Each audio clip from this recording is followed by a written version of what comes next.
All right, we've been really hard on MAGA today, so I wanted to finish up with a look at the loyal opposition or the disloyal opposition or the resistance or whatever they're going by now. I gotta say, it's not looking good, folks. It's not looking good. So here's so they had a few different protests. This was the U.S. aid one, which in and of itself, the core premise shows you how clueless and out of touch the Democrats are. U.S. aid is the hill you guys want to die on.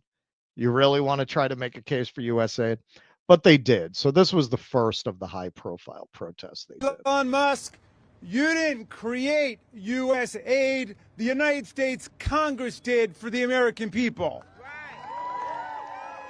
And just like Elon Musk did not create U.S. aid, he doesn't have the power to destroy it. And who's going to stop him? We are. We're going to stop him. Okay, if you say so. Here's a little bit of Elon Omar at the same event. It's really a sad day in America. We are witnessing a constitutional crisis. We talked about Trump wanting to be a dictator on day one, and here we are. This is what the beginning of dictatorship looks like. When you gut the Constitution and you install yourself as the sole power, that is how dictators are made. Yeah. Hey, yeah, absolutely. Those are some really fiery words, and I don't actually disagree. We'll get a little bit into your own complicity as a political party for how we got here, how we got to a place where dictatorship looks pretty damn good by comparison to what you folks offered. But if you want to see the most Democrat shit ever, hey man, we're descending into a dictatorship here. So they decided they're going to go storm U.S. aid. They're going to go storm the Bastille. Let's see what that looked like. Chris. It's Chris Van Hollen there. Okay, so you are aware this agency is very busy currently, and they are not able to take a meeting currently. They advise that they will be in contact shortly, and that it's best to contact the Department of State at this time if you need any further comments. Who is they? The front office of the administrator. So could I just ask, are you with AID? I am. Thank you for your service. Well, thank you for what you do. Thank you for your service. Are the DOGE people here? I Are they in this building now? We have 8 employees currently. That's all I know. I don't know specific who DOGE is or any of that. I just know that 8 employees are here. Although, as you are all aware, it's in the press. Everybody's been asking. Is Elon here? I've been trying to change the password on my X for a week now, and I can't get anyone in customer service. Is there a Spirit Halloween store? I'm looking for some face paint and a Hagar the Horrible helmet, and was hoping to come back and maybe try to open the door by force. Do you know where I can go and buy that? This is them storming USA. Thank you for your service. Is anybody here right now? Do you need anything? Is there a Tim Hortons nearby? Can I get you a coffee? Donut? It's chilly out here. Yeah. It's chilly. People here to provide services for the agency. So the rest of them are all telework. Are you career? I am. Are you? Thank You guys are career you. as well. Yeah, thank you. Yeah. We want to thank you for your service. So there's no opportunity to... No, unfortunately, I don't control that. I'm just here to pass along the information. Thank you for coming, and I'm sure Department of State will be putting out more information for sure. Are you the senior civil servant here? No, I am not the senior civil servant. Here I have gray hair like today. you. No, absolutely. Just gray hair. That's it. That's the senior part of me. Okay, thank you. All right, thank you guys. I appreciate it. Thank you. Thank you very much. Look, there's Omar. Thank you. There's Raskins in there. Okay, all right. Good job, team. We showed them. We showed them. We're not going to take this whole march toward dictatorship laying down. That reminds me of something, it was a funny story. It's a very short story. It's a funny story where some local civil rights lawyer was organizing some protest outside a government building regarding some case. I forget what it was. So I showed up. My dad showed up because my dad was friends with the guy. So we all had like signs. And as the people walked into the building, the government officials who were presiding over whatever the hell it was, this was way too long ago to remember specifics. We all stood out there with our signs and held the signs as the people walked in who were presiding over the case, right? We were there for literally like 3 minutes as the people held the signs, as the people walked in. Once the people were in, the organizer says, "All right, everybody, we're going to the Goshen Diner." And that was it. That was the whole protest. We were out there for literally 3 minutes while they walked in. We held the signs. All right, good job, team. All right, let's go get lunch. Look, this is one of those things. If you're not going to go all the way, don't go. Yeah. Don't go. Like, how did you think that was going to end? If you were not prepared to bum rush security, how did you think you were going to? Well, are you career? Oh, yeah, me too. Yeah. Well, hey, thank you for your service. This is how do you think you're going to look? This goes back to the tweet from Nick you were showing before. This is why the MAGA people think they're pussies, because the liberal class that represents themselves as the left, they are. Look at this. Look at this. Remember, going back even pre-MAGA, the Brooks Brothers riot. They wanted to steal the election in Florida. They broke in. Right. They broke in freaking 3-piece suits. Right. They broke into the voting area. They didn't give a shit. You're talking about the stakes are very high, right? This is the beginning of dictatorship. So is there any opportunity to maybe talk to somebody here? Just amazing. But it gets worse. It gets worse. So Chuck Schumer went. This is the next day. They had another demonstration the next day.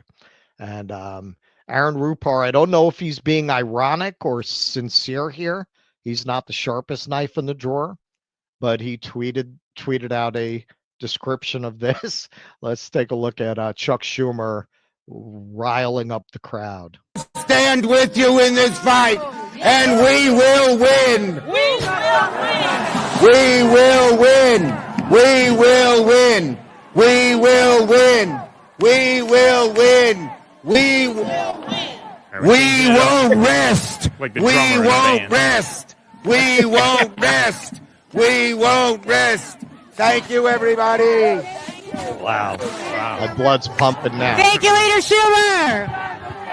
Oh, God. He's got my blood pumping. All right, so this is former Congressperson Tim Ryan here.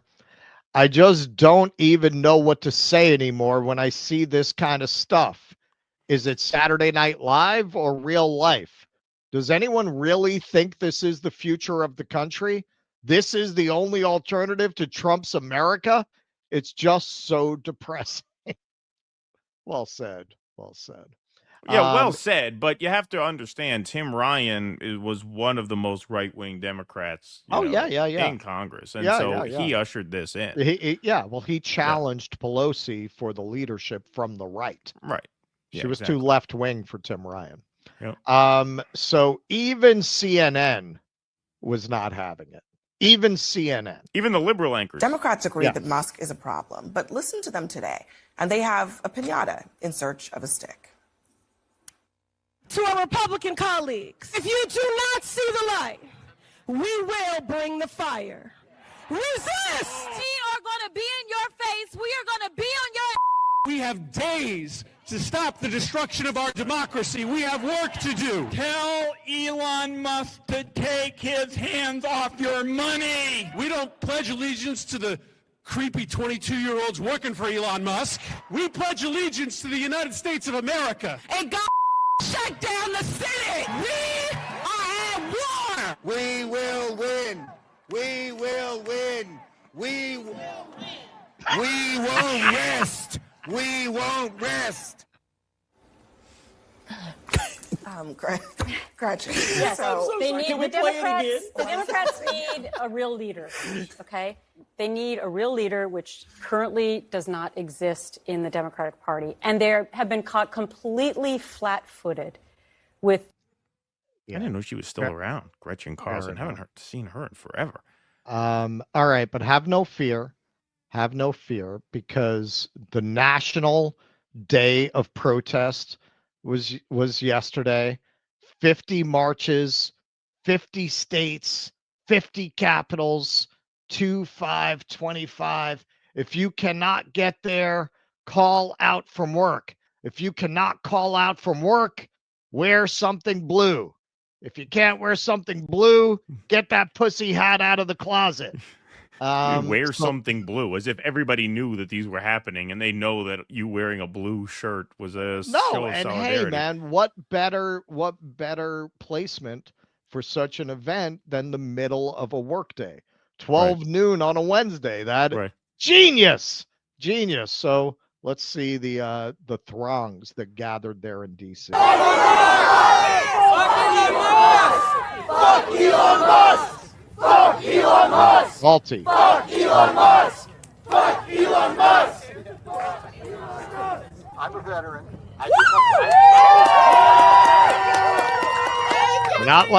We're not like those old leftists. We like veterans. Right.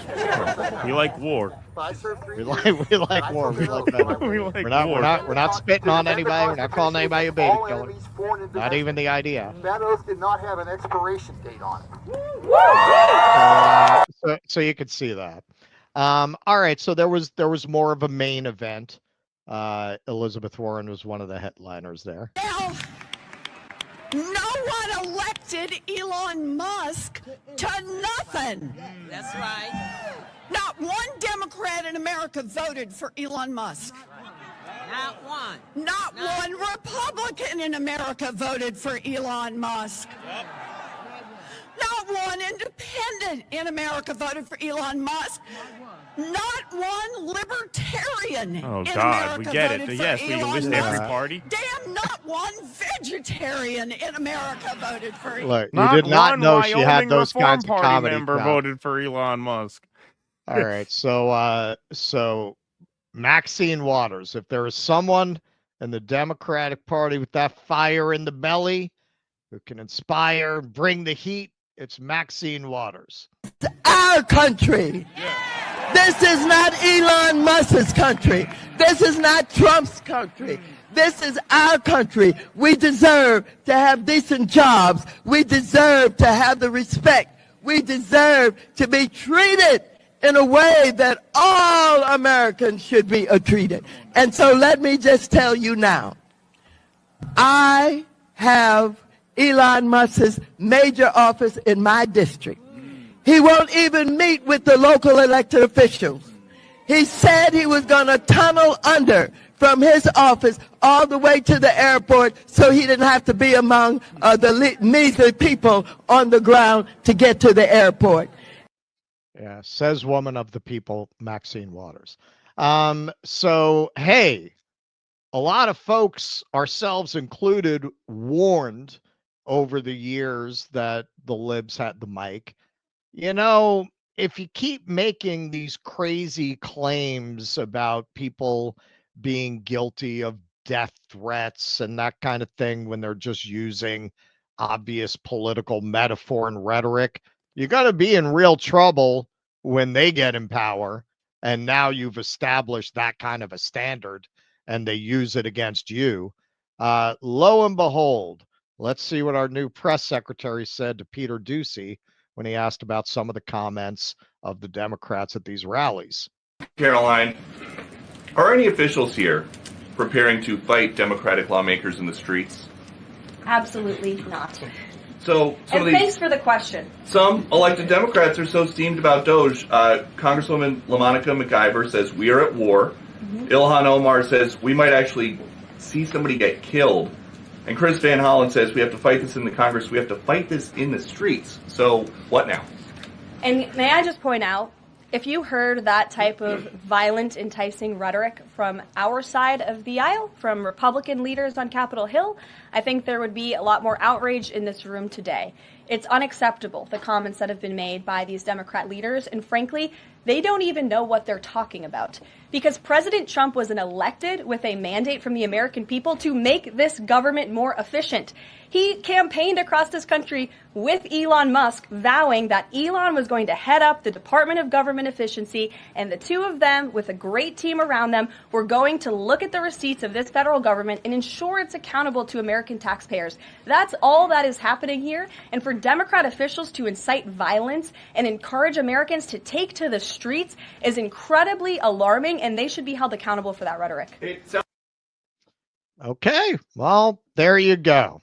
There you go. So everybody knows they're not really talking about fighting in the streets. Let me ask you something.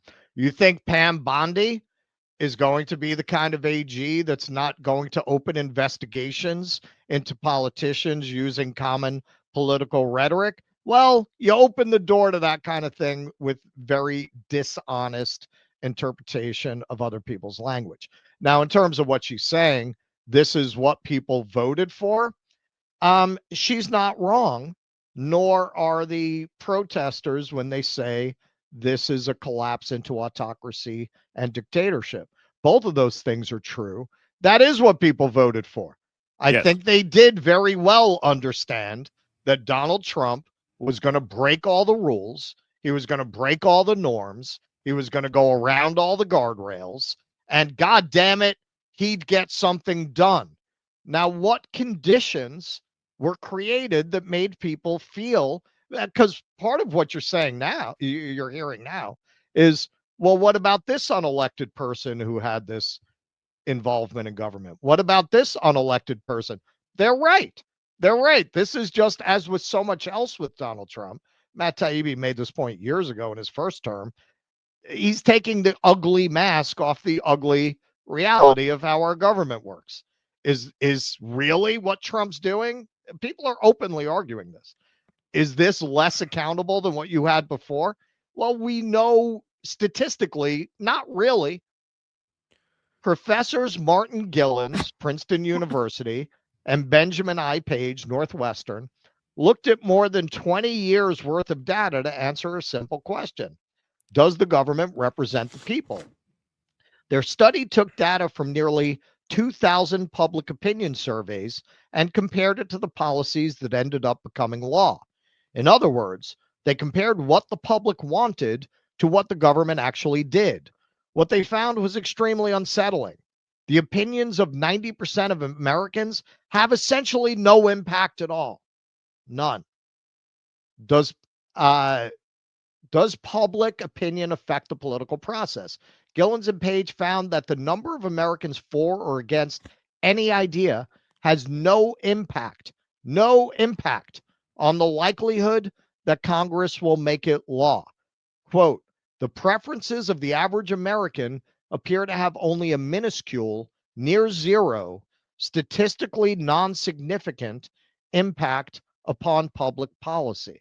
I remember if you read this study in full, they said that the amount of influence they found was so minimal it could be chalked up to statistical noise insofar as it exists at all. One thing that does have an influence, money. While the opinions of the bottom 90% of income earners in America have a statistically non-significant impact, economic elites, business interests, and people who can afford lobbyists still carry major influence. This is why Ilhan Omar and Jamie Raskin and Elizabeth Warren, this is why you sound kind of ridiculous, aside from your personality styles. This is why you sound ridiculous when you rail about taking the power away from the people, because the people knew damn well they didn't have any power in the first place. That's why they voted for these guys, because they decided watching them drive you crazy and dismantle everything you care about, at least that would be a good show. At least that would be a good show. And in the end, they felt rightly that they'd have no less power over the government than they do now. Well, that's the thing. I mean, not only that, but like as unelected billionaires who control the government go, Elon is actually more visible than the ones that the Democrats answer to. They're in the shadows. Right? They're in the shadows. No one knows who they He's are. out front. Exactly. Right? Let's take a look at some of the evidence and the impacts of how little the government does under Democrats as well. Flint residents grapple with water crisis 9 years later. No justice. We just covered this. We had Jordan Sheridan on as a guest. We read his book. When Gretchen Whitmer got elected and Dana Nessel, her AG candidate, who's still the AG there, we found out from Joy the other day. When they came in, they actually put a stop to the RICO case that the Republican appointed special prosecutor was putting together. And when I asked Jordan why, and he kind of gets into this in his book, well, because they're all owned by Wall Street, and Wall Street had a lot to do with that switch to the Flint River. If they had really kept going with that RICO investigation, it would have implicated a lot of Wall Street figures. So it's not like all of a sudden you vote in the Democrats and now you get good government. You could argue for the people of Flint, it actually got worse when they brought in the Democrats. They didn't commit the initial crime that was committed against them, but they dismantled the prosecution of the people who did commit the crime.